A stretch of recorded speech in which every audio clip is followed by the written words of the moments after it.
자, 그래서 이막이 있다고 하는 것을 반드시 생각한다면 이 문제가 다 풀려요. 인과응보적으로. 지금 욥의 문제도 여기서 풀린단 말이에요. 이막이 있다고 하는 것을 우리가 믿음으로 받아들이게 되면 이 세상에서 억울한 일 많이 당하고 내가 선을 베푼 것에 대해서 현세적으로 다 보답을 못 받고 그래서 억울했다고 생각되는 것들이 이막에 가서 다 완전히 갚아진다고 하는 걸 생각하면 억울할 게 없어. 그러니까 사순절 제2수요일 날 읽는 복음이 뭐냐면은 마태복음 산상수훈 중에 뭐뭐 세 가지를 희생을 하라고 그러죠. 기도, 단식, 자선. 그러니까 숨은 일도 보시는 하느님께만 보여라. 자선을 베풀 때 남들 앞에 내가 이렇게 자선을 베푼다 하지 말고 숨은 일도 보시는 하느님께만 숨겨두어라. 기도, 남한테 보이는 나 이렇게 기도한다 보일 필요 없이 숨은 일도 보시는 하느님께만 숨겨두라. 왜? 어디서 갚음 받나? 여기서 이막에서 갚음 받을 테니까 현세에서는 가능하면 숨겨두어라. 많은 사람들은 여기서 다 보답을 받으려고 그래. 내가 자선을 베풀었는데 신문에 내주기를 바래. 그래서 내가 이런 사람이다 하는 걸 알아주기를 바래. 그러니까 그때 복음에서 뭐라고 말해요? 예수님께서 야, 네가 세상에서 이미 받을 상을 다 받았으니 여기서 내가 줄 게 없다. 그러시잖아요. 예. 그 세 가지가 다 그러잖아요. 자선, 기도, 단식. 현세에서 내가 다 칭찬받을 거 다 받았으니까 내가 여기서 갚아줄 게 없어. 그러니까 숨은 일도 보시는 주님께만 숨겨두어라 그거죠. 그러니까 신앙인과 비신앙이 여기서 갈라지는 거예요.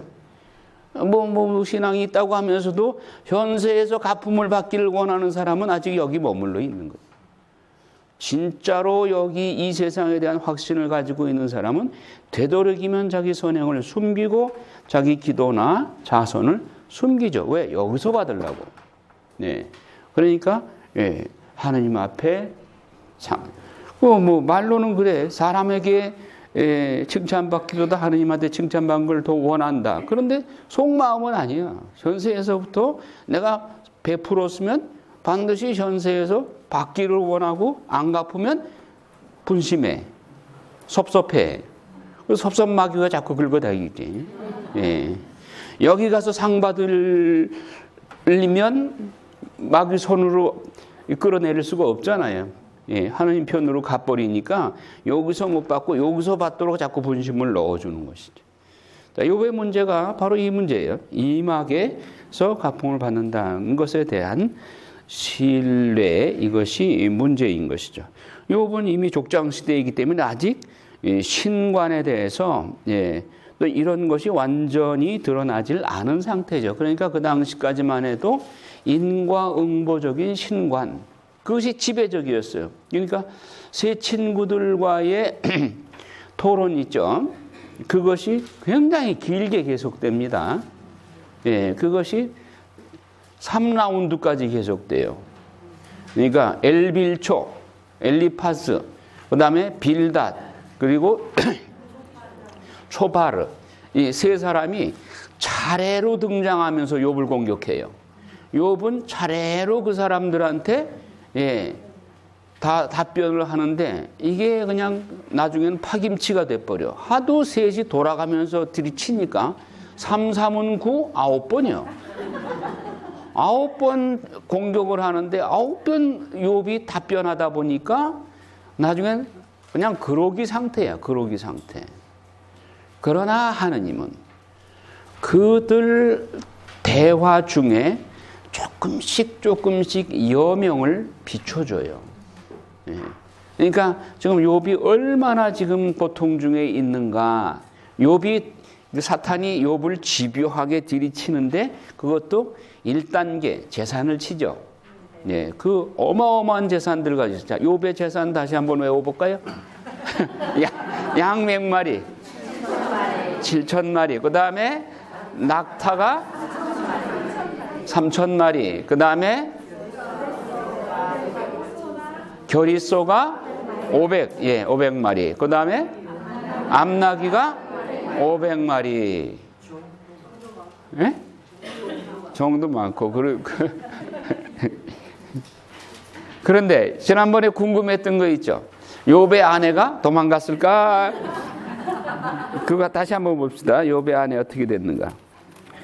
자, 2장 10절에 보면 9절 욥의 아내의 말 읽어봐요. 그의 아내가 그에게 말하였다. 당신은 아직도 당신 그 흠없는 마음을 굳게 지키려 하여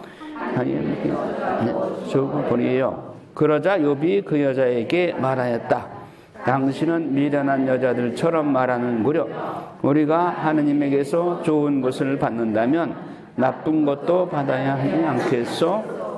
이 모든 일을 당한 거는 욥은 제 입술로 치지 않았다. 자, 그럼 욥의 아내는 과연 이러고 아주 고무신 거꾸로 신었을까? 아니면 잠시 속상하니까 외출했다가 다시 돌아왔을까? 욥기를 다 읽어본 사람 어떤 힌트가 있는데 한번 찾아보셨어요?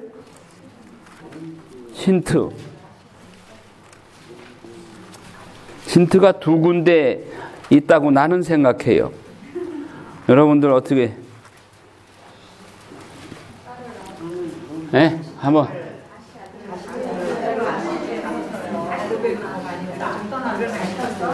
맨 끝에 42장에 예. 거기에 2배로 축복해 줬는데 다른 짐승들은 그러면 아내를 2배로 축복해 주면 어떻게 되는 거야? 그거 좀 이상하죠? 예, 2 아내를 주면 2배로 축복한 건가?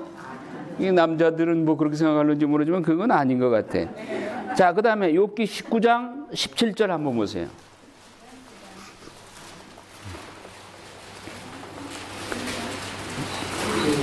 읽어요. 아내에게 메스껍고 내 몸의 자식들에게는 나는 악취를 풍긴다네. 자, 여기서 무슨 힌트를 얻었어요? 지금 아내가 도망갔으면 이런 말 하겠어요? 지금 욥이 지금 온 몸이 부스럼 덩어리죠. 아직도 부스럼 덩어리인 거예요. 그러면서도 토론을 한 거예요. 그런데 내 입김은 아내에게 메스껍고, 그러니까 욥의 아내가 완전히 고무신 거꾸로 신은 건 아니지 않나? 예? 이거는 간접 증거야. 이건 직접 증거가 아니고. 예, 그리고 42장에도 보면 42장에 다른 것은 다 2배로 축복을 해 주었는데, 그리고 아들, 딸, 자, 7 아들과 3 딸이 재난을 맞고 죽었죠. 예, 그러고 나서 다시 7 아들과 3 딸을 주었으니까, 그런데 아내를 새로 줬다는 말은 없죠.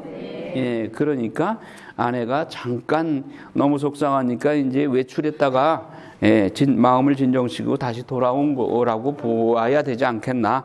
나는 그렇게 욥의 아내를 후하게 점수를 줬어요.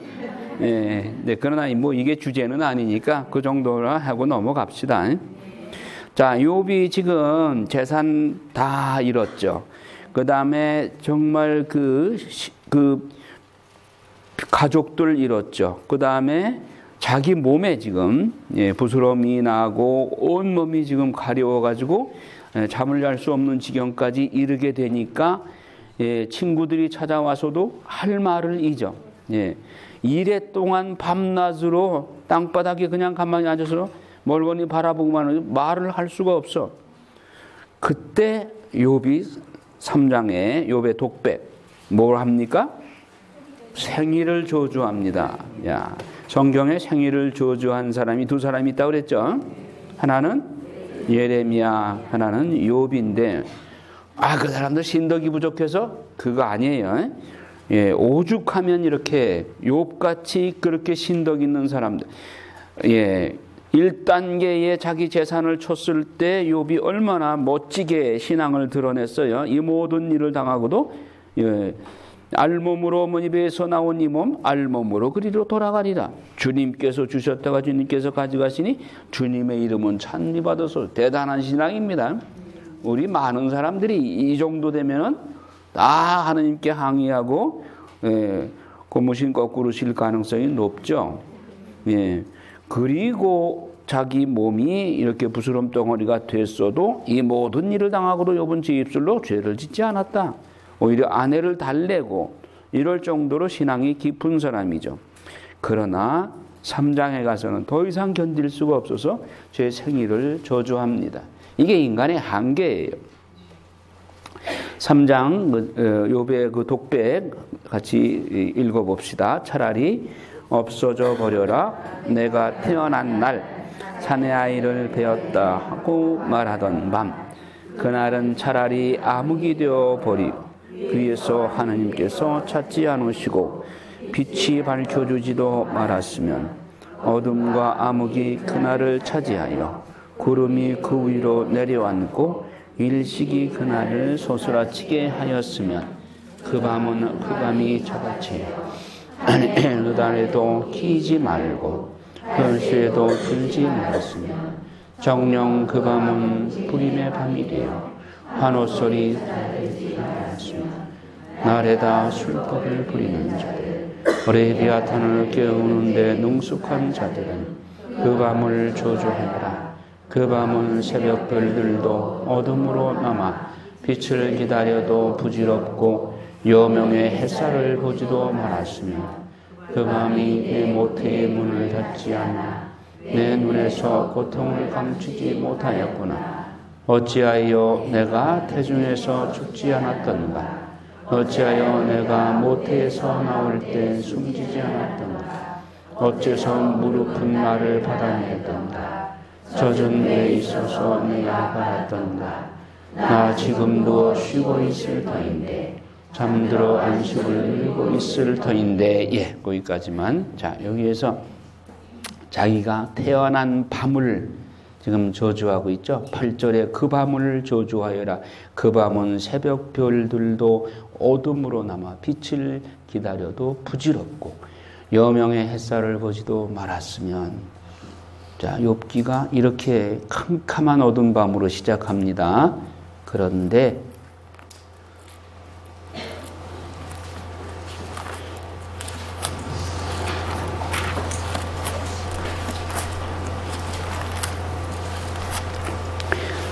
35장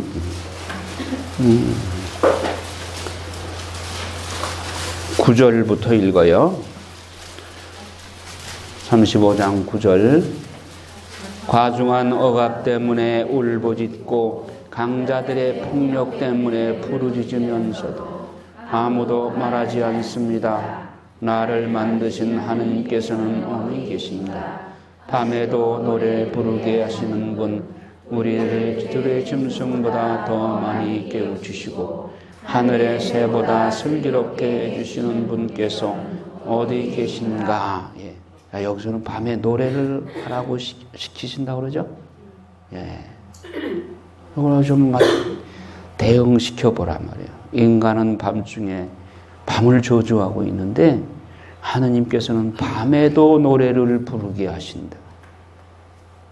우리의 신앙이 이 방향으로 가야 되는 거죠. 하나님이 이 길로 우리를 이끄시는 거죠. 이 귀절을 붙잡고 성체대전에 한번 깊이 묵상해 보세요. 밤에도 노래를 부르게 하기 위해서 하나님이 우리를 부르신 거예요. 그게 우리의 신앙의 종착역입니다. 때로는 인간적인 약점 때문에, 그리고 우리가 무지 때문에 밤을 저주하고, 밤은 뭐예요?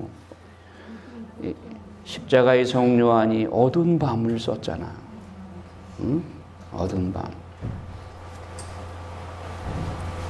그의 삶이 수도원 감옥에서 9개월 동안 찌는 듯한 더위. 스페인의 기후는 우리하고 비슷해요. 겨울에는 엄청나게 추워요. 거기도.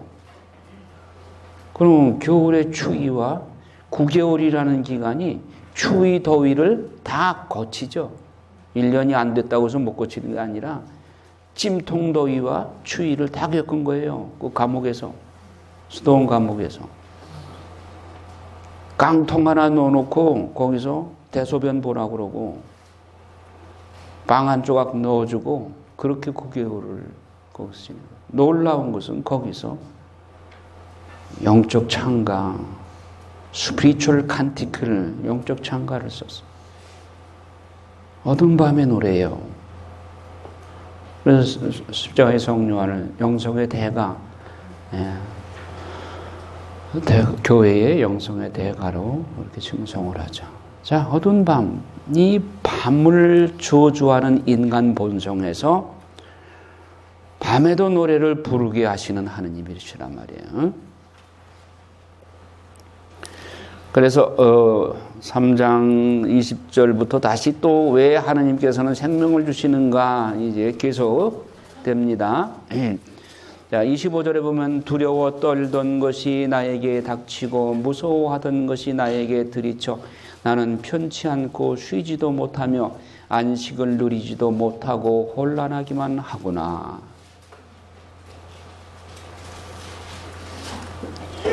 여기서 이 욥은 마치 하느님께 거부당한 느낌을 받아요.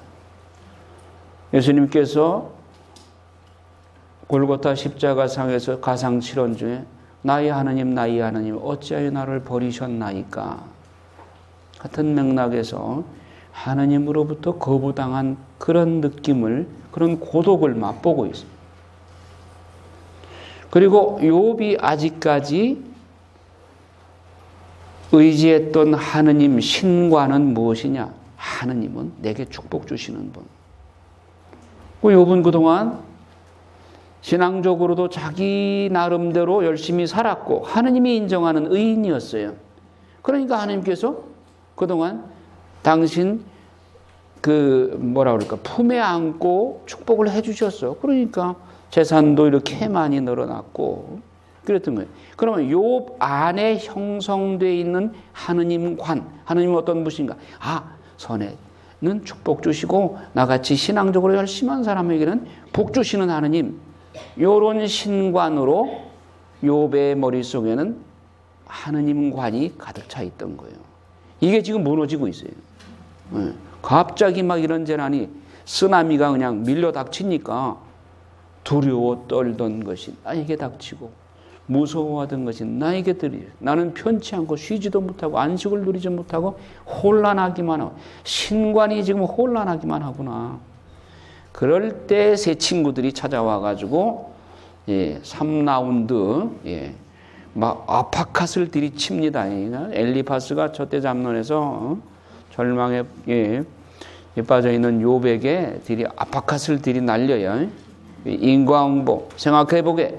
죄 없는 이 누가 멸망하겠는가? 네가 죄가 있으니까 이렇게 고통당하는 거 아니냐?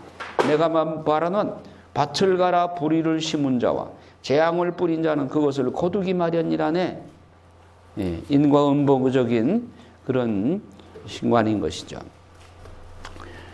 무릇 사람이란 재앙을 위해서 태어나니 불꽃이 위로 치솟는 것과 같다네. 그리고 5장 8절에 보면 그렇지만 나라면 하느님께 호소하고 내 일을 하느님께 맡겨드리겠네. 그러니까 욥의 신앙도 자꾸 건드리는 거야. 이렇게. 신앙이 부족하니까 너 그런 거 아니냐 하면서. 자, 그러니까 욥이 그 말을, 엘리파스의 말에 대해서 답변을 하는데, 욥의 첫째 담론 나오죠? 누가 제발 나의 원통함을 저울질해 보면, 나의 불행도 함께 저울판에 달아보았으면. 자기는 죄가 없다는 게 하느님 앞에. 그리고 우정이라 합시고 나를 위로한다고 와가지고 나를 그렇게 막 비아냥거리면서 나에게 공격을 해대니까 내 형제들은 겨울처럼 나를 배신하였다네 하면서 반박을 하죠. 내가 무엇을 잘못했는가? 26절에 자네들은 남의 말을 탓할 생각만 하는가? 절망에 빠진 이의 이야기는 바람에 날려도 좋단 말인가? 자네들은 심지어 고아를 놓고서 제비를 뽑고 친구를 놓고서 흥정하려는군요. 29절에 보면 생각을 돌리게 나는 아직도 정당하다네. 내 입술에 불의가 묻어 있다는 말인가? 내 입속이 파멸을 깨닫지 못한다는 말인가? 자, 7장 읽어요. 1절. 인생은 땅 위에서 고역이요 그 나날은 날품파리의 나날과 같지 않은가. 그늘을 애타게 바라는 종 삭슬 고대하는 품파리꾼과 같지 않은가. 그러기에 나도 망한 날들을 물려받고 고통의 밤들을 나누어 왔다네. 누구면 언제나 열받으나 생각하지만 저녁은 기뻐하고 새벽까지 뒤척거리기만 한다네. 내 살은 구더기와 흙먼지로 뒤덮이고 내 살갗은 갈라지고 굶어 흐른다네. 나의 나날은 이들의 것보다 빠르게 희망도 없이 사라져 가는구려. 네, 자, 욥이 하도 고통스러우니까 이렇게 말을 하고 16절 또 한번 읽어볼까요? 저는 싫습니다. 제가 영원히 살 것도 아니지 않습니까? 저를 내버려 두십시오. 제가 살 날은 한낱 입김일 뿐입니다.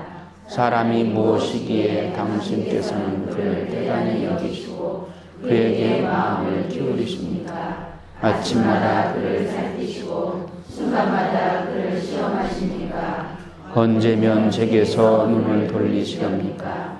침이라도 삼키게 저를 놓아주시렵니까? 사람을 감시하시는 분이시여, 제가 잘못했다 하여도 당신께 무슨 해를 끼칠 수 있습니까?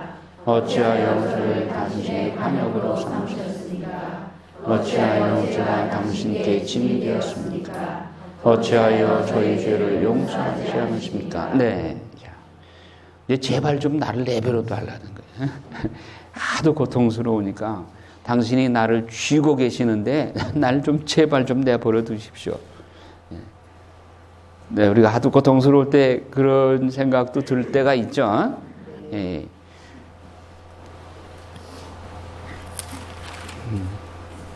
자, 이렇게 해서 이제 엘리파스와의 담론이 끝나고 두 번째 빌닷이라는 친구가 또 와가지고 또 시비를 겁니다. 8장 5절 읽어요. 그러나 자네가 하느님을 찾고 전능하신 분께 자비를 구한다면, 자네가 결백하고 옳다면 이제 그분께서는 자네를 위해 일어나시며 자네 소유를 정당하게 들여주실 것이네. 자네의 시작은 보잘것없었지만 자네의 앞날은 크게 번창할 것이네. 예. 그러니까 이게 철저하게 인과응보적인 그런 사상이 지배하고 있죠. 그러니까 네가 하나님을 찾고 의롭게 살았다면 하나님께서 다 잃었던 재산 다 돌려주실 것이다. 그리고 다시 번창하게 해줄 것이다. 예. 여러분 7절 그 자네의 시작은 보잘것없었지만 자네의 앞날은 크게 번창할 것이네. 요거 하나만 딱 따가지고 요거 참 아주 달콤한 말씀이니까 요거만 똑 떼어가지고 들고 다니는 사람이 있어요. 앞에 거 거두절미하고 다 생략하고 그거 아니에요. 예. 자, 9장에 보면은 욥이 둘째 담론, 둘째, 셋째 이렇게 붙였는데 제목을 빌닷에 대한 답변이죠. 빌닷의 이 말에 대한 답변이에요. 그 내용 길게 계속이 됩니다.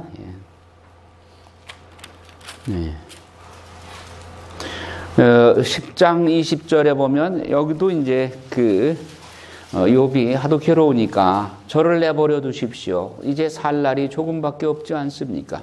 제가 조금이나마 생기를 되찾게 저를 놓아주십시오. 조금밖에 못 살고 죽어요? 140년을 살아? 140년.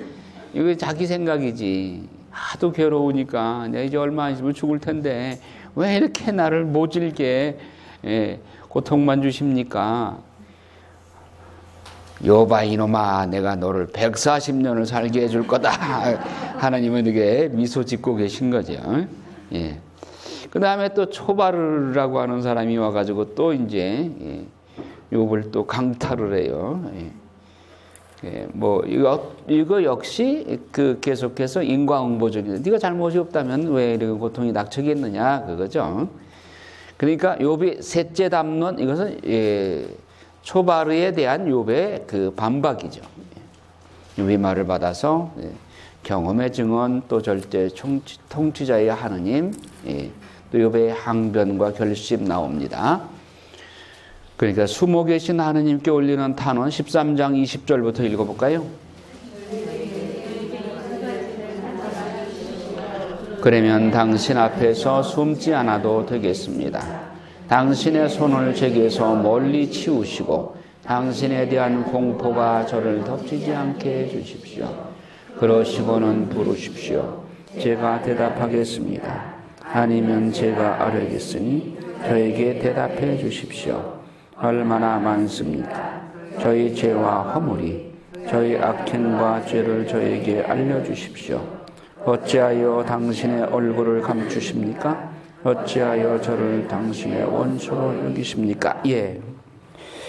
그러니까 좀 두 가지만 하지 말아 달라고 당신에서 숨어도 되지.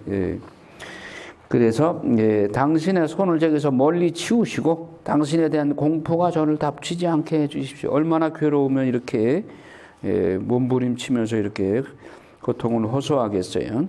28절에 보면 이 몸은 썩은 것처럼 좀먹은 옷처럼 부스러져 갑니다. 이 온몸이 막 부스럼으로 그냥 만신창이 된 거죠. 그런데 이제 여명처럼 하느님이 이런 절망 속에서도 욥에게 가느다란 실낫 같은 희망을 불어넣어 주셔요. 14장에 돌이킬 수 없는 죽음, 거기에 7절부터 한번 읽어요. 잘린다 해도 싹이 그치지 않습니다. 그 뿌리가 땅 속에서 늙는다 해도, 그 그루터기가 흙 속에서 죽는다 해도 물기를 느끼면 싹이 트고 묘목처럼 가지를 뻗습니다. 여기서 희망을 발견하잖아요, 욥이. 그런데 이건 욥 마음 안에 하느님이 심어주신 생각이지 욥 스스로 생각하는 게 아니에요. 뭐 온몸은 뭐 완전히 부스럼 덩어리고 지금 아까 한 것이 욥의 그 내면에서 우러나오는 불평불만 뭐 그런 것들이 절망 상태인 거죠. 그런데 하느님께서 여명처럼 이런 희망을 불어넣어 주신단 말이에요. 여러분 기도 생활 열심히 하다 보면 어떤 때는 굉장히 절망 속에 환경적인 고통 때문에 절망에 찌들어 있는데 불현듯 하나님께서 새로운 기쁨과 희망을 주실 때 있죠. 그건 내 생각으로 내 의지로 만들어낸 게 아니야. 하나님이 주시는 거예요, 그렇게. 바로 욥에게 이 희망을 하나님이 심어주신 거예요. 나무에게도 희망이 있습니다.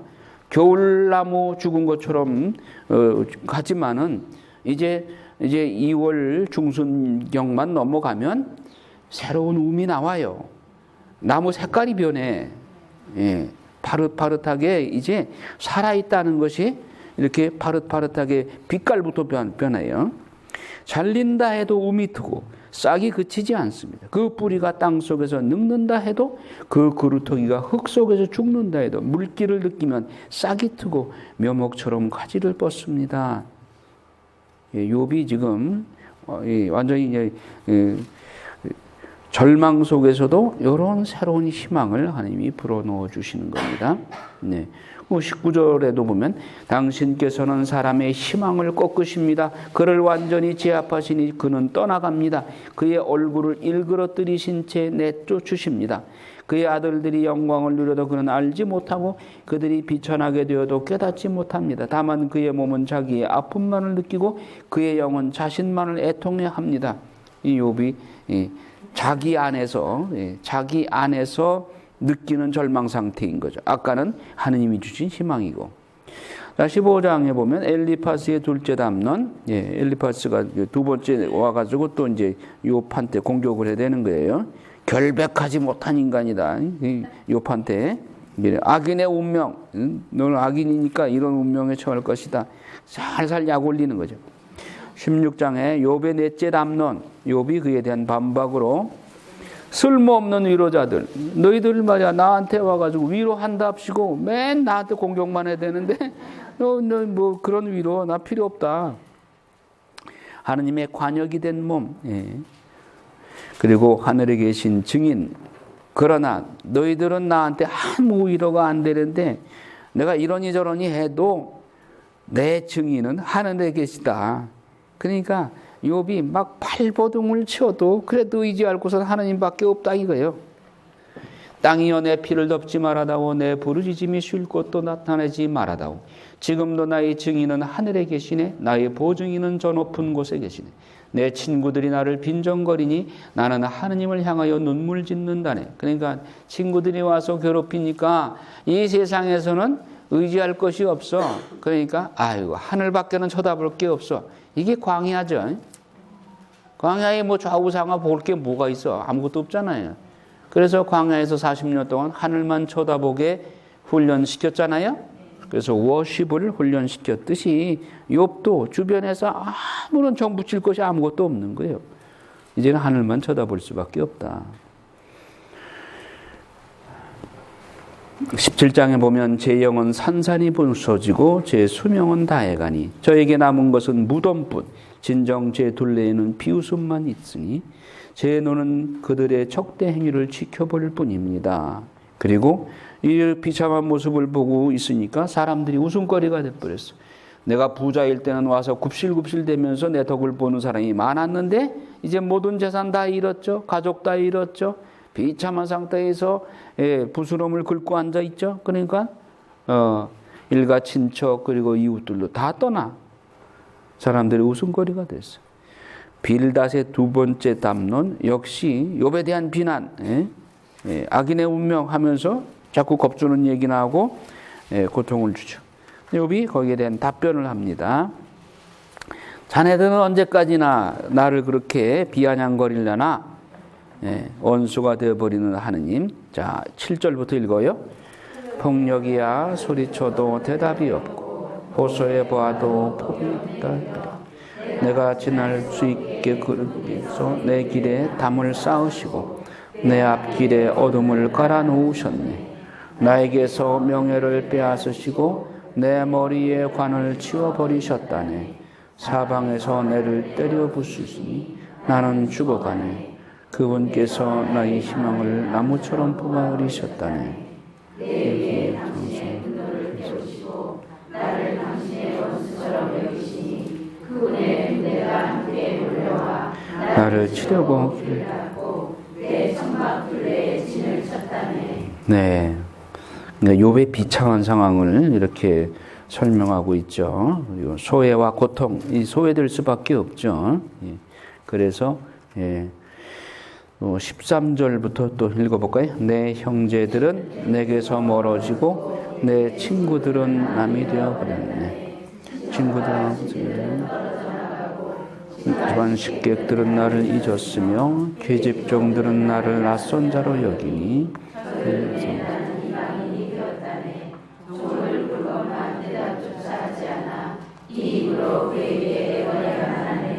내 이름은 하나에게 배수없고 내 몸의 자식들에게도 나는 악취를 품이다네.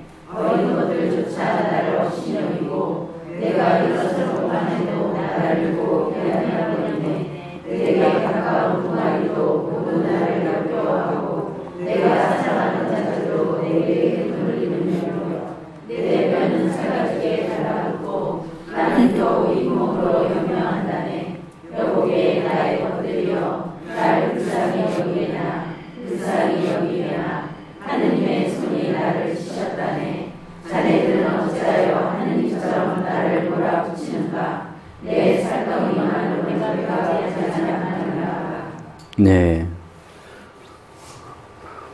부잣집 개가 정승집 개가 죽으면 많이들 뭐 문상을 오는데 부자가 막상 죽으면 사람들이 별로 안 온대. 그런 게 정말 현실로 드러나더라고요. 지금 욥도 재산 다 잃었죠. 그리고 가족들 다 잃었죠. 또 비참한 상태에 있죠. 그러니까 하나하나 다 떠나는 거예요. 네. 자, 그렇지만 욥에게 하느님이 자꾸 희망을 불어넣어 주죠. 25절 읽어봐요.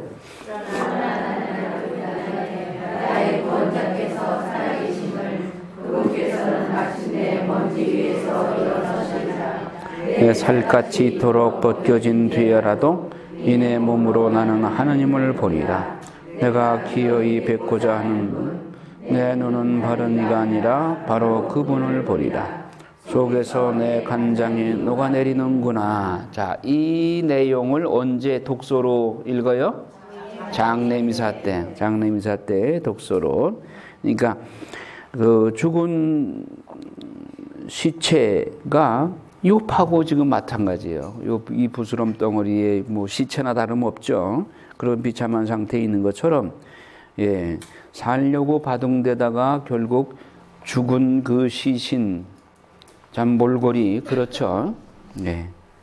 그러니까 그 죽는 그 모습으로 부활한다면 별로 부활이 반가울 것이 없죠. 그런데 우리가 부활할 때는 그런 모습으로가 아니라 지상에서 살 때 가장 아름다운 모습으로 부활하는 거예요. 그러니까 그거 걱정하지 마셔. 죽을 때도 품위 있게 죽으려고 그렇게 걱정할 필요가 없어요. 자, 그래서 욥이 이렇게 살갗이 뭉그러져도 나는 기어이 하느님을 보리라. 이 희망, 이거 하느님이 주신 거죠. 그러니까 신앙도 하느님의 선물이라고 하는 것을 여기서 알 수가 있어요. 그러니까 욥이 지금 두 가지로 말을 하고 있잖아요. 앞에는 완전 절망 상태에서 모든 희망을 다 잃어버린 것처럼 얘기를 하는데 간간히 이렇게 희망적인 고백을 한단 말이에요. 그거는 하느님이 주신 생각이다. 자, 초발의 둘째 담론 또 계속됩니다. 악인의 운명. 예, 그러니까 욥이 또 답변을 하겠죠. 예, 21장에 보면 악인들의 성공. 자, 욥이 여기서 새로운 하나의 주제를 제안을 해요. 7절, 21장 7절 읽어요. 어째서 악인들은 오래 살며 늙어서조차 힘이 허한가. 자식들은 그들 앞에서, 손들은 그들 앞에서 그들이 자리를 잡지. 그들의 집은 평안하여 무서워할 일이 없고 하느님의 배조리는 그들 위에 내리지도 않아.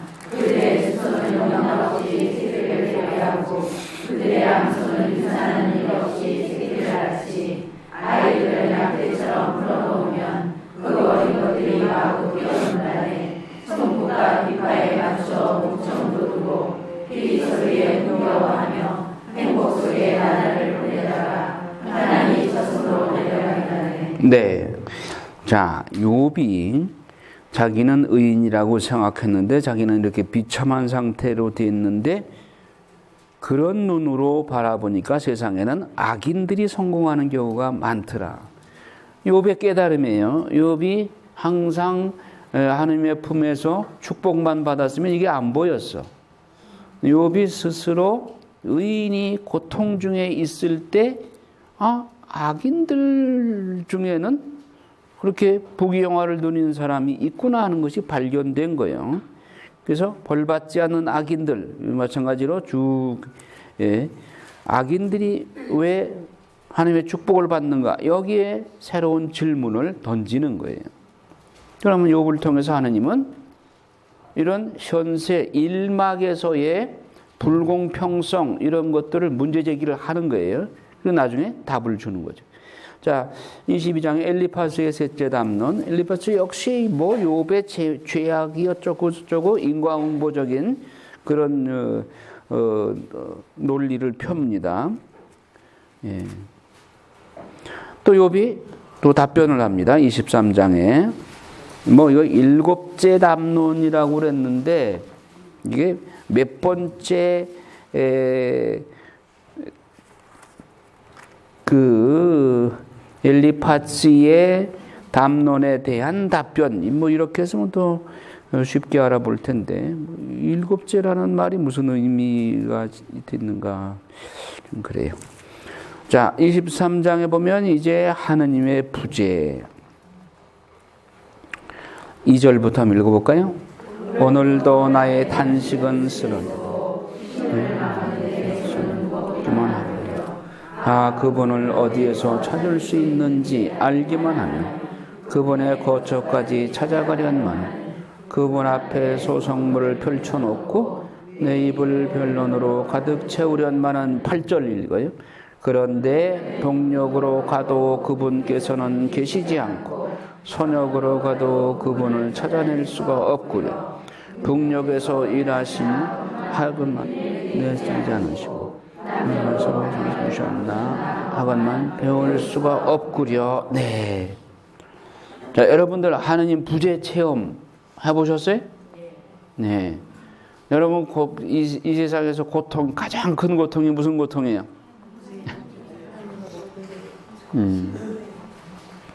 그 하느님 부재 체험이 가장 큰 고통이라고 느껴질 때 여러분 신앙은 깊어진 거야. 예.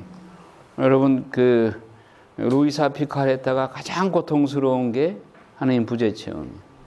진짜 죽기보다도 더 참기 힘들다는 거예요. 하느님이 안 계신 것 같은 느낌. 근데 보통 사람은 하느님이 가까이 계시는 것보다 오히려 일정한 거리를 두고 계셨으면 좋겠다는 사람이 많죠. 가까이 하기에는 너무나 먼 당신. 이렇게 고백하는 사람들도 가끔 있어. 예, 너무 가까이 1m 이상 접근 금지. 너무 내 생애에 깊이 감 나와라 판 나와라 간섭하시면 그게 부담스러운 거야. 그러니까 적당한 거리에서 내가 필요할 때만 하느님 찾고 내 혼자 즐기기 쉽고 또 내 혼자 해나갈 수 있는 능력이 있을 때는 하느님은 잠깐 골방에 계십시오. 이러기가 쉽단 말이에요. 그런데 루이사 피카레타는 하느님이 안 계시면 그냥 숨이 넘어가는 것처럼 그렇게 힘들어했어. 이게 진짜 신앙입니다. 근데 욥이 지금 이제 그 부재 체험을 하는 거예요. 동력으로 가도 안 계시고 소력으로 가도 북녘, 동력, 남쪽으로 가도 안 계시고. 예. 자, 10절 읽어요.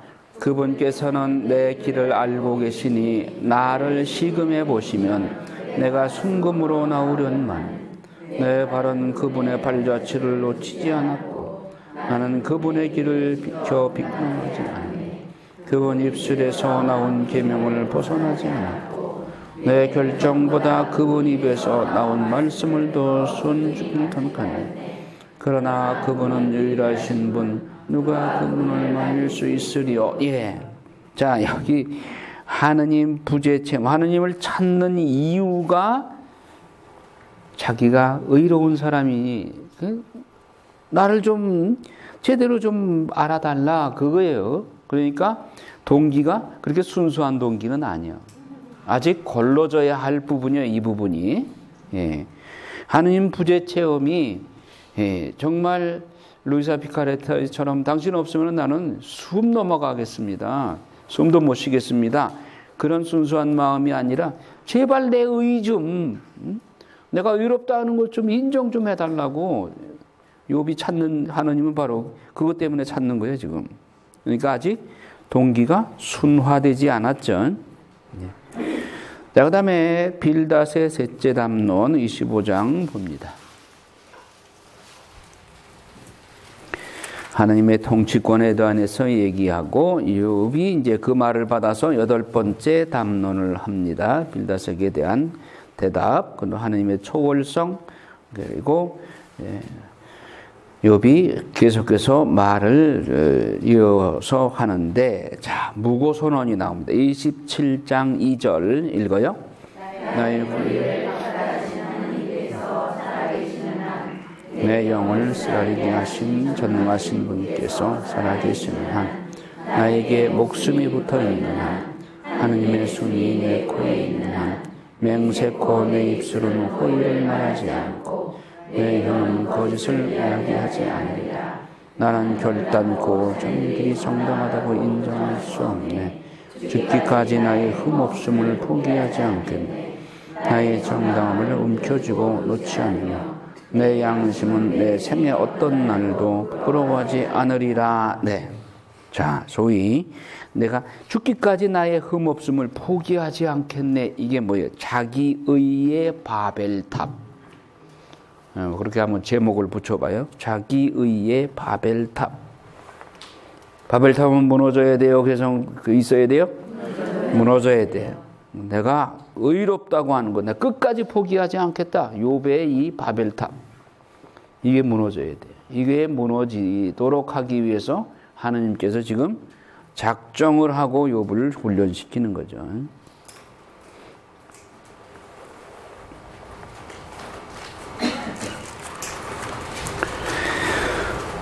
자, 그 다음에 28장은 요게 그 지혜 찬가로 삽입장이에요. 그 지혜에 관한 내용이 삽입되어 있는 거예요. 지혜. 하나님은 지혜이시죠. 예. 지혜가 어디서 오느냐? 하나님께로부터 온다. 그래서 욥이 자기의의 바벨탑을 무너뜨리기 위해서 이런 하나님의 지혜를 받아야 된다는 거예요.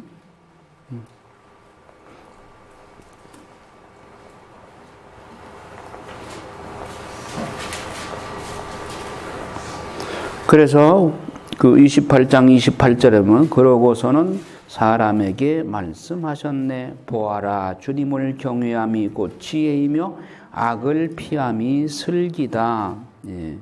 그러니까 지혜가 인과응보 그 차원을 떠나서 하느님은 무조건 우리가 경외해야 할 뿐이고 악을 피해야 된다. 하나님의 계명을 충실히 지켜야 된다. 그 이외에는 하나님께 왜요? 예. 아니요. 이건 있을 수 없는 거예요. 신앙인에게 있어서 답은 아니요, 왜가 있을 수 없어요. 오직 하나의 응답만 있어. 뭐예요? 예 혹은 휘앗. 예, 휘앗이죠. 예. 하나님께는 우리 신앙에는 예만이 있을 뿐이요. 왜요? 아니요. 있을 수 없어요. 자, 욥의 독백 29장 욥이 말을 계속하였다. 예, 예전의 행복. 예. 지난 날을 회상하는 거야. 아, 지난 세월 같았으면 하느님께서 나를 보살피시던 날들. 이게 뭐야? 하느님 강보 안에 쌓여 있을 때, 보호를 받을 때 그 모습이에요. 그분의 등불이 내 머리 위를 비추고 그분 빛으로 내가 어둠 속을 걷던 시절, 내 나이 한창이었고 하느님의 우정이 내 천막을 감싸던 때, 전능하신 분께서 아직 나와 함께 계시고 내 아이들이 내 둘레에 있던 때, 내가 우유로 발을 씻고 바위는 내게 기름을 시내처럼 흘려주던 시절. 그러니까 이 젖먹던 시절이에요. 이유식이 필요한 거죠. 어린애기에 젖을 뗄 때, 예, 딱딱한 음식을 먹게 하기 위해서는 젖을 떼야 되죠. 예, 30장의 지금의 불행. 내가 옛날엔 그랬는데 지금 이 모양이. 예.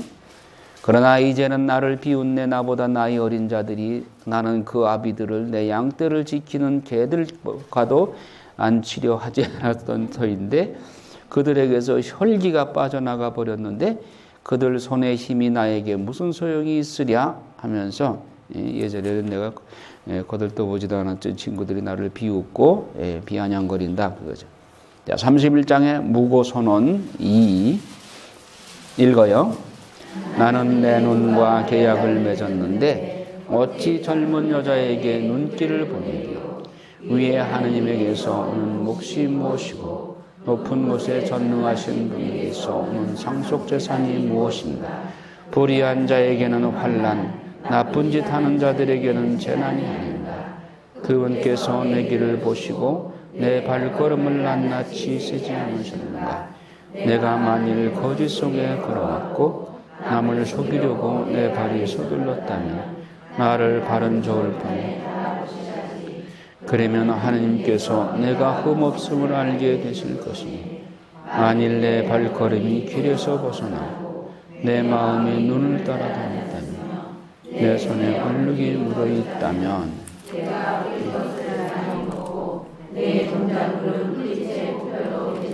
네, 거기까지요. 자, 그러니까 이 욥이 얼마나 정말 거룩하게 살았는지를 알 수 있어요. 그러니까 본인이 고백하는데 이거 뭐 과장이나 거짓말 아니죠. 그러니까 음란의 면에 있어서 나는 정결하게 살았다. 여자들한테 한눈 판 적이 없고, 그리고 정직하게 살았다. 예. 이걸 다 이제 저기가 이제 고백을 하는 거예요. 그 다음에 그리고 남의 아내를 탐낸 적이 없다. 그리고 남종 여종에게 공평하게 대해주었다. 뭐 쭉 그 내용이 다 그런 얘기입니다. 그 다음에 자선 행위. 내가 그 16절에 보면 내가 만일 가난한 사람들의 소망을 물리치고 과부의 눈을 흐리게 하였다면 내 빵 조각을 나 혼자 먹고 고아는 그것을 얻어 먹지 못하였다면 내 어릴 때부터 그는 내가 아버지인 양 내 곁에서 자랐고 내 어머니 뱃속에서부터 나는 그 여자를 이끌었지. 자, 자선을 베풀었단 말이에요. 그 사람들한테. 내가 만일 헐벗은 채 버려지니 덮을 것도 없는 가련한 이를 보았는데 그의 허리가 나를 축복하지 않고 그가 내 양털로 따뜻해지지 않았다면 성문에서 지지를 받으리라 여기며 내가 고아에게 손을 휘둘렀다면 내 어깨가 쭉지에서 떨어져 나가고 내 팔이 발꿈치에서 부러져도 괜찮네. 맹세하건대 나 그 사람들한테 그렇게 자선을 많이 베풀었다 그거예요. 고아나 약자 이런 사람들을 다 돌보았단 말이죠. 하느님의 파멸이 나에게는 두려울 수밖에 없고 그분의 어미를 내가 견뎌내지 못할 것이기 때문일세. 예. 그러니까 그 사람들을 내가 돕지 않았다면 하느님이 내 벌을 내려서도 좋고 또 그렇게 하실 것이다. 내가 만일 황금에다 내 신뢰를 두고 순금을 나의 믿음이라고 불렀다면 내가 만일 재산이 많다고 내 손이 큰 일을 이루었다고 기뻐하였다면 내가 만일 빛이 환하게 비추는 것이나 달이 휘영청 떠가는 것을 쳐다보며 내 마음이 남몰래 유혹을 받아서 손으로 입맞춤을 보냈다면 이 또한 심판받아 마땅한 죄악이니 위에 계시는 하느님을 배신한 일이기 때문일세. 우상 숭배, 재산을 우상으로 생각하고 그랬다면 내가 천벌을 받아도 마땅할 것이다. 나 그런데 그런 일을 한 적 없다. 그 다음에 이제 29절에 내가 만일 원수의 불운을 기뻐하고 그에게 불행이 내리는 것을 즐거워하였다면 나는 저주로 그 생명을 요구하여 내 입이 죄짓도록 버려둔 적이 없다네. 그런 적이 없단 말이에요. 원수를 시기 질투하거나 저주하거나 그런 적이 없었다. 그의 고기를 배불리 먹지 않은 자 누가 있으리요 하고 내 천막의 사람들이 말하지 않았다면 왜 불었다는 얘기예요. 내가 고기를 먹여서 배불려 주지 않은 사람이 없다는 얘기예요. 나는 언제나 길손에게 문을 열어놓아 나그네가 밖에서 밤을 새운 일이 없다니. 내가 만일 내 죄악을 가슴속에 숨겨 사람들이 하던 내 잘못을 감추었다면 내가 만일 큰 군중을 두려워하고 여러 가문의 경멸을 무서워하여 잘못을 감추려 입 다물고 문을 나서지 않았다면 천벌을 받아도 마땅하다. 나 그렇게 안 했다는 거죠. 예. 자, 이 욥이 자기가 의롭다고 하는 것을 이 이야기를 들으면서 여러분들은 어떤 느낌이 들어요? 욥이 참 잘 살긴 잘 살았구나. 그런데 뭔가 좀 거시기하다.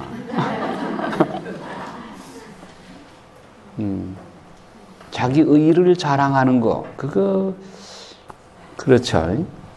이렇게 자선을 베풀고 거룩하게 살았다면 그걸 감추고 숨기고 그래도 내가 부족하다라고 느껴야 되는 거 아닌가요? 대부분은 그렇게 익은 곡 식은 고개를 숙이죠. 뭐 욥이 하도 고통스러우니까 이런 말 할 만도 하리라고 이런 이해는 되지만 그러나 이런 것은 자랑할 만한 거리는 아니죠. 자, 마지막 도전합니다. 35절 읽어요. 제발 누가 내 말을 들어주었으면 여기 내 선영이 있다. 이제는 전능하신 분께서 대답하실 차례. 나의 고소인이 쓴 고소장은 어디 있는가? 나 그것을 반드시 내 등에 지고 멸관처럼 그것을 들려만 그분께서 나 제우처럼 그분께 다가가려니만 만일 내 발이 나를 거슬러 울부짖고 내가 만일 값을 치르지 않고 그 수확을 빼앗으며 그 주인을 상심하게 하였다면 이의 신앙은 견하고 고의 신 자초가 자라도 괜찮네. 이로써 욥의 말은 끝난다. 예, 욥이 당당해요. 아직까지 자기는 정말 털끝만큼도 의롭지 않게 살은 것이 없다라고 당당하게 자기 의를 주장하죠. 자기 의의 바벨탑인 거죠. 바벨탑은 인간의 힘으로 안 무너져요. 하느님께서 무너뜨려 줘야 무너지는 것이죠. 자, 이 세 사람, 엘빌초 세 사람의 3라운드에 걸친 9번에 걸친 이 담론을 통해서 공격 방어 방법으로 계속해서 욥이 9번을 자기 변호를 했죠. 자기 의의 변호를 했어요. 거의 그러기 상태죠. 이때 이제 엘리후라고 하는 사람이 등장을 해요. 엘리후는 나이가 어렸어요. 그래서 이 자기보다 선배격인 세 사람들의 말을 그냥 조용히 듣고 있었어요. 그러다가 이제 엘리후가 참다 못해서 등장을 합니다.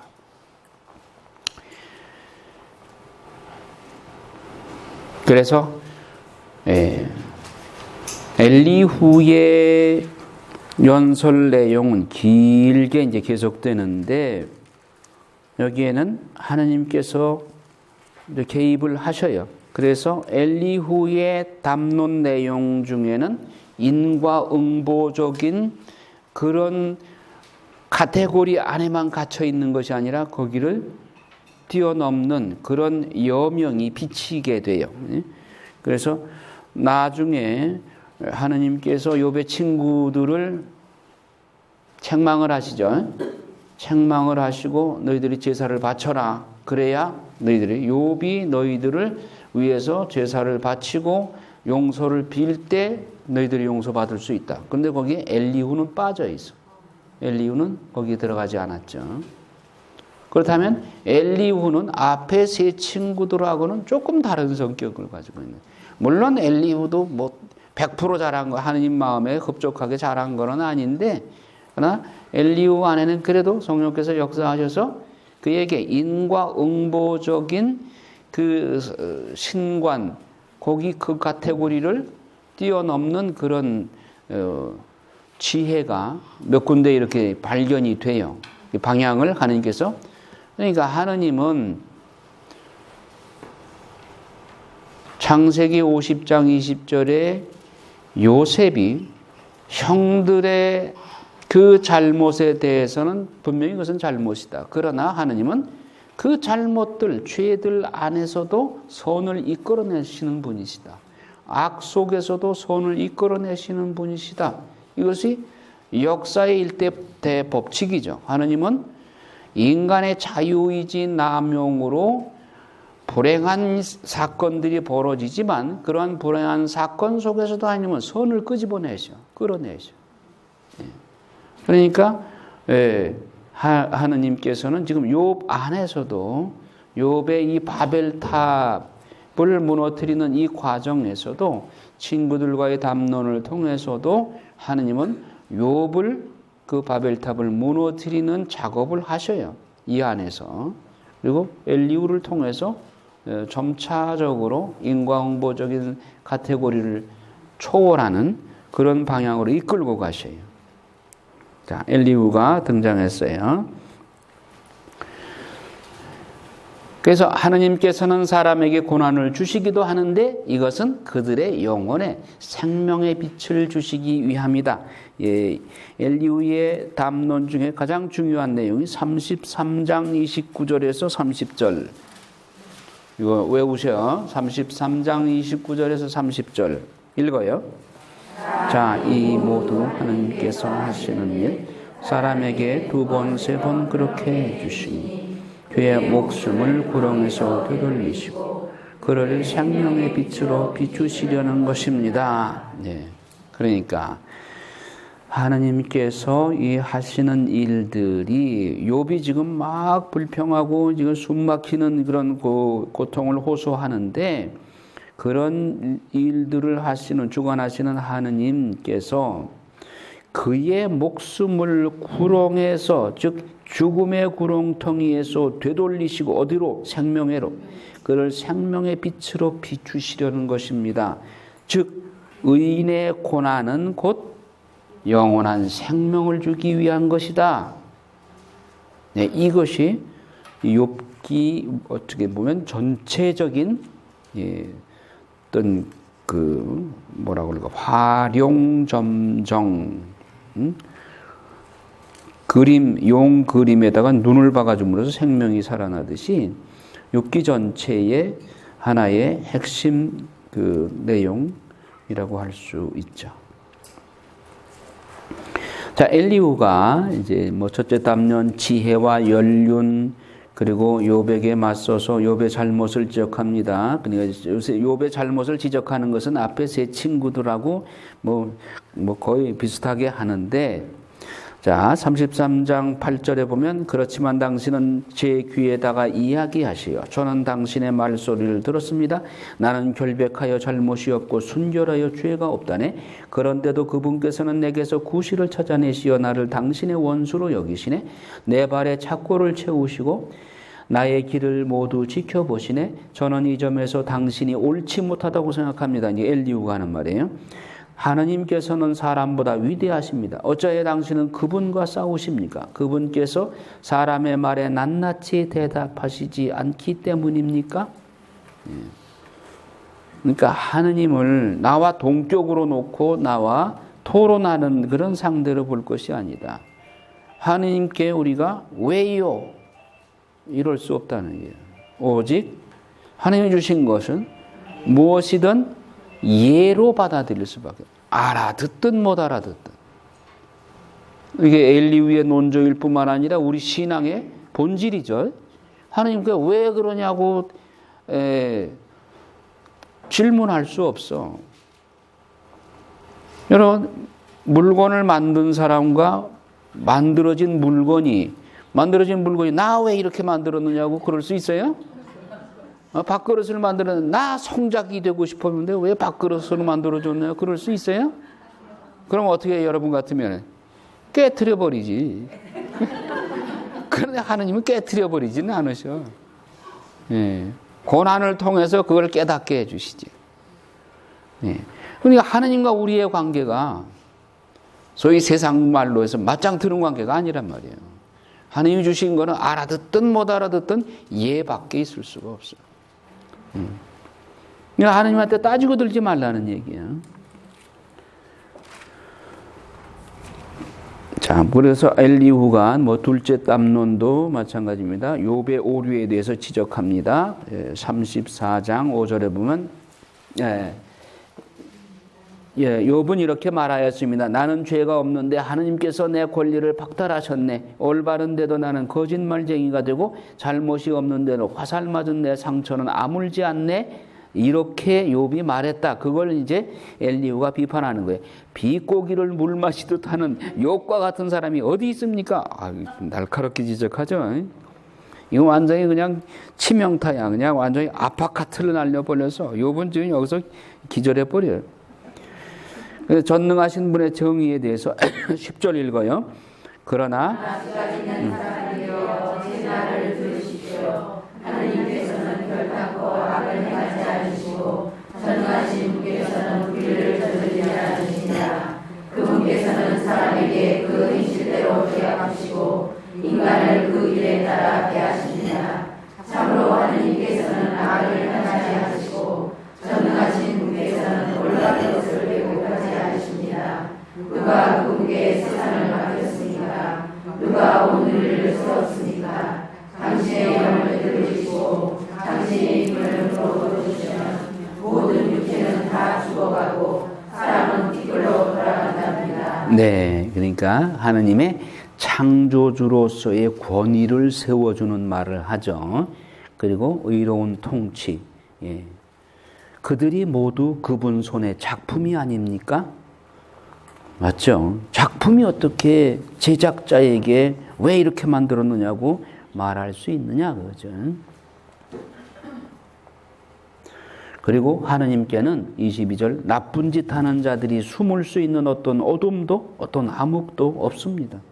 하느님 앞에는 다 백일하에 다 드러난다는 것이죠.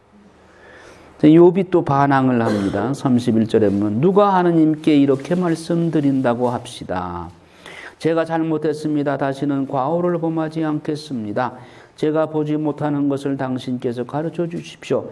제가 불의를 저질렀다면 다시는 되풀이하지 않겠습니다. 당신 생각에는 그분께서 그 불의를 응징하셔야 합니까?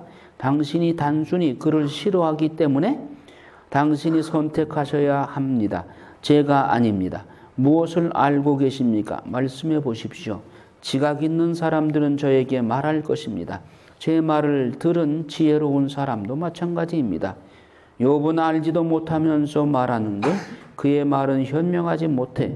욥이 철저히 조사를 받는다면 간악한 사람들 사이에서나 듣는 대답을 하니 그가 자기의 죄악에다 반항죄를 더하고 우리 사이에서 손바닥을 쳐대며 하느님을 거역하는 말을 더해가기 때문입니다.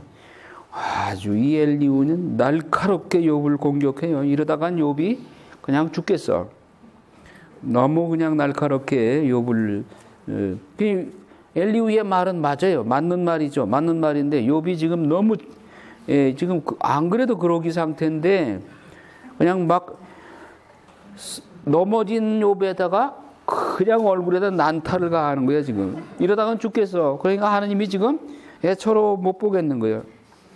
엘리후의 셋째 담론, 아까도 읽었습니다마는 하나님의 그 밤에도 노래를 부르게 하시는 분 나오고, 자, 그 35장 2절에 보면 나는 하느님보다 의롭다 하고 말하는 것을 당신은 옳은 일이라고 여기십니까? 이제 욥을 이제 계속 공격하는 거예요.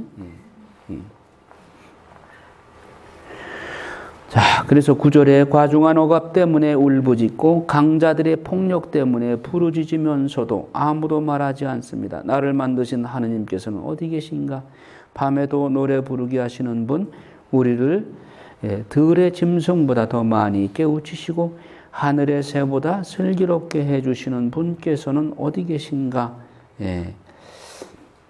자, 그 다음에 엘리후의 넷째 담론, 그 마지막으로 욥에 대한 경고까지 합니다. 그러니까 욥이 지금 아주 그냥 숨통이 막혀요. 그리고 가을의 주님, 겨울의 주님, 사계절의 주님, 여름의 주님. 그러니까 하느님의 구원 경륜, 창조의 권위 이런 것들을 엘리후는 중점적으로 강조를 해요. 그러니까 피조물인 우리가 창조주께 왜요 하고 대들 수 없다 그거죠. 결론이. 자, 이렇게 되니까 여러분 자녀를 키울 때 형이 동생 잘못한 것을 야물딱지게 그냥 막 나무라고 붙일 때 여러분 어때요? 그래, 이제 잘한다. 그래서 큰 아이를 계속 두둔해요? 딱 가로막아 서가지고 내가 알아서 할게. 그리고 아우를 또 형한테 그런 아우를 칭찬하면 형은 또 삐지잖아. 그러니까 형 보는 앞에서 동생을 나무라는 척해. 그러면서 슬슬 쓰다듬어줘. 형 눈치 못 채게. 그래서 엄마가 딱 가로막아서 더 이상 놔두면 그렇게 상태가 돼버리고 동생 죽겠어. 그러니까 가로막아서 엄마가 처리하는 거죠. 하느님이 이 상태로 엘리후한테 그냥 아파카드 막 그냥 라이트 훅, 레프트 훅 맞다가 보면 그냥 죽겠어. 숨통이 막히겠어요. 그러니까 이제 그만하고 하느님이 나서시죠. 하느님이 나서십니다. 주님 말씀, 주님께서 욥에게 폭풍 속에서 말씀하셨다. 네가 누구냐? 자, 읽어보세요. 지각 없는 말로 내 뜻을 어둡게 하는 이자는 누구냐? 사내답게 네 허리를 동요매어라. 내가 땅을 세울 때 너는 어디 있었느냐? 내가 그렇게 잘 알거든 말해보아라. 누가 그 시스를 정하였느냐? 너는 알지 않느냐? 또 누가 그 위에 줄을 쳤느냐? 그 주춧돌은 어디에 박혔느냐? 또 누가 그 모퉁이돌을 놓았느냐? 아침 별들이 함께 환성을 지르고 하느님의 아들들이 모두 환호할 때 말이다. 네, 자 근데 지금 엘리후와 욥 그리고 그 세 친구들과의 담론의 내용은 이게 아니잖아요. 전혀 주제가 다르죠. 그러니까 욥이 잘못했느냐 잘했느냐 이거 가지고 지금 묵신각신했었는데 하느님은 전혀 엉뚱한 얘기로 화제를 돌리십니다. 땅의 주제자가 누구냐? 그리고 바다의 주제자. 내가 문을 닫아 바다를 가두었을 때 너 뭐 어디 있었느냐? 뭐 한 거 있느냐? 빛과 어둠의 주제자. 빛이 머무르는 곳으로 가는 길은 어디 있느냐? 너 그거 아느냐? 어둠의 자리는 어디 있느냐? 기후의 주제자. 그러니까 우주의 주제자인 나 하느님, 하늘의 주제자, 묘성성자, 하늘의 오리온좌, 뭐 이 별자리 이런 것들을 놓을 때 너 어디 있었어? 또 내가 암사자에게 먹이를 사냥해 줄 때 너 그거 알았어? 까마귀들에게 먹이를 장만해 주는 건, 바위의 사냥이 해산하는 시간을 알고 사슴이 산고를 치르는 건 내가 봤느냐? 너는 그것들이 만삭이 될 때에 셈할 수 있으며 해산하는 시간을 알 수 있느냐? 누가 들나귀를 자유롭게 놓아 주었느냐? 5절, 39장 5절 읽어봐요. 누가 들나귀를 자유롭게 놓아 주었느냐? 들나귀의 뿔을 누가 걷어 주었느냐? 네, 거기 들나귀라고 돼 있어요? 돌나귀라고 돼 있어요? 그 미스죠?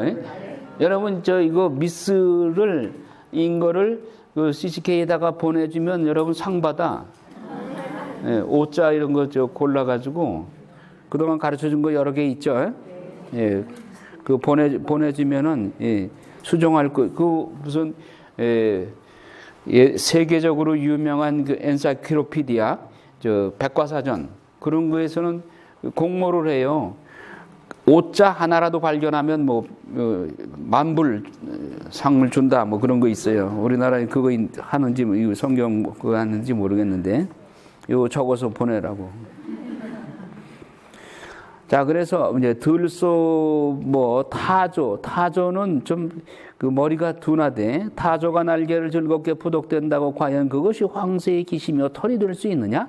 타조는 땅에 알을 낳아놓고 그 흙 위에서 따뜻해지라고 버려두고서는 그것을 바로 뭉개는지 짐승들이 짓밟는지 잊어버리고 만다. 새끼들을 제 것이 아닌 양 거칠게 다루고 제 노고가 허사됨을 두려워하지도 않으며 하느님께서는 그것에게 지혜를 허락하지 않으시고 슬기를 나누어 주지 않으셨기 때문이다. 그러나 그것은 날개를 높이 칠 때면 말과 기술을 우습게 여긴다. 그렇게 날개 치고 갈 때는 말을 우습게 여긴단 말이에요. 너 그런 비밀을 네가 알아? 독수리 이야기도 하고 그래서 40장에 보면 주님의 꾸짖으심. 주님께서 욥에게 계속 말씀하셨다. 불평꾼이 전능하신 분과 논쟁하려는가? 하느님을 비난하는 자는 응답하여라. 이렇게 하니까 욥이 유구몬이지.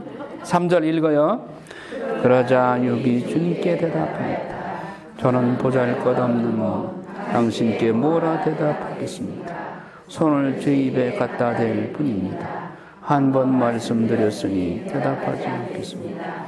두 번 말씀드렸으니 덧붙이지 않겠습니다. 네.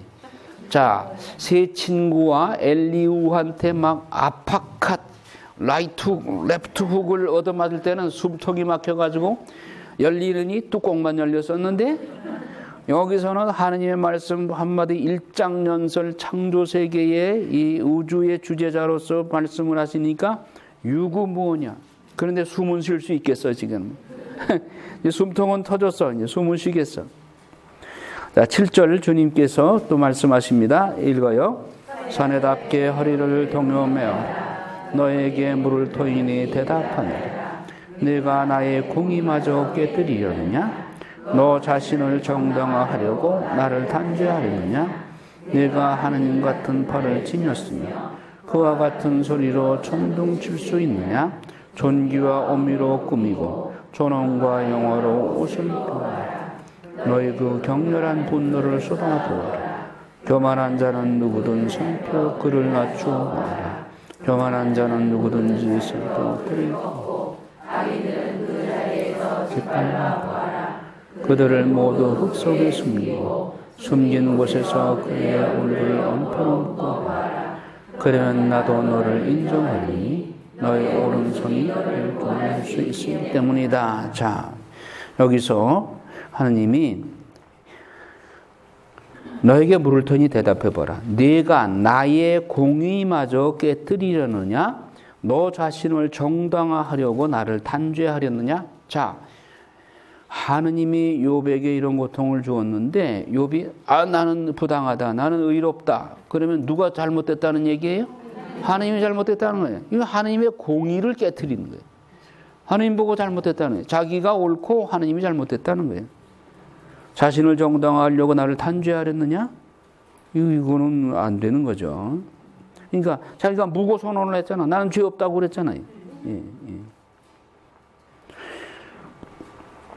내가 하느님 같은 팔을 지녔으며 그와 같은 소리로 천둥을 칠 수 있느냐? 즉 우주의 주재자인 나와 버금가는 그런 능력을 지니고 있느냐? 그거죠. 피조물이 창조주한테 어떻게 이렇게 대할 수가 없는 것이다. 그 다음에 부해못. 보아라 내가 너를 만들 때 함께 만든 부해못. 부해못은 앞에 밑에 각주에 보면 하마, 코끼리, 악어 또는 거대한 바다 짐승 뭐 그런 것을 말하는 것이다. 그러니까 가장 큰 짐승도 내가 만들었다 그거죠. 그리고 19절에 보면 그것은 하느님의 첫 작품 동료들의 우두머리로 만들어졌다. 그 모든 동물들을 만든 주인공이 하느님이다. 레비아탄 역시 마찬가지고 하늘 41장 3절에 하늘 아래 모든 것이 다 내 것인데 갚으라고 외치며 나에게 맞서는 자가 누구냐. 그러니까 하느님 앞에 창조주께 피조물로서 하느님 앞에 대드는 너는 누구냐 그거지. 자, 이렇게 하느님께서 당신의 창조 권위와 또 우주의 주재자로서의 모습을 드러내시니까 욥이 42장 읽어요. 2절 하나님께서는 모든 것을 하실 수 있음을 당신께는 어떠한 계획도 불가능하지 않음 당신께서는 지각 없이 내 뜻을 기르셨습니다. 그렇습니다. 제가 하시려하지 못하는 일들을 저는 이해하지 못하는 제 시거였습니다.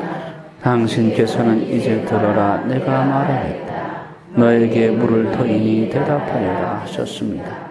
당신에 대하여 귀로만 들어왔던 이 몸 이제는 제 눈이 당신을 배웠습니다. 그래서 저 자신을 부끄럽게 여기며 먼지와 잿더미에 앉아 참여합니다. 네. 2단계까지 가는 것이 신앙의 종착역인 것이죠. 귀로만 들어왔던 하느님을 눈으로 발견하는 것, 하느님을 만나는 것. 하느님 만나면 모든 문제가 다 해결돼요. 모든 의문이 다 풀리고. 근데 욥이 2단계에 오기까지 41장에 걸쳐서 그렇게 많은 고난을 겪고 얻은 결론이 이것이죠. 귀로만 들어왔던 하느님을 눈으로 직접 배웠습니다. 그러니 이제는 모든 의문이 다 풀렸습니다. 그거죠. 우리도 하느님께서 여러분 각자를 요 단계로 하느님이 만나는 단계까지 이끌기 위해서 여러분의 신앙의 여정, 신앙의 과정들을 이런 각 사람마다 각기 자기 나름대로의 신앙의 스토리가 있어요. 그래서 히스토리라고 그러잖아. 그냥 호스토리지. 여러분들한테는 호스토리. 남자들한테는 히스토리고. 예, 하느님을 만나는 히스토리, 호스토리가 있단 말이에요. 근데 그거는 각각 또 달라. 하느님은 각자를 개별적으로 대하시, 도매금으로 대하지 않으셔요. 그러니까 각자마다 신앙의 히스토리가 있단 말이에요. 만나는 과정. 하느님을 만나야 돼. 하느님 만나지 못하고 미완성으로 끝나면 현옥에 가서 만나는 거지 뭐. 이 세상에서 만나고 가야지. 만나면 이 42장의 고백을, 욥의 고백을 나의 고백으로 할 수 있단 말이에요.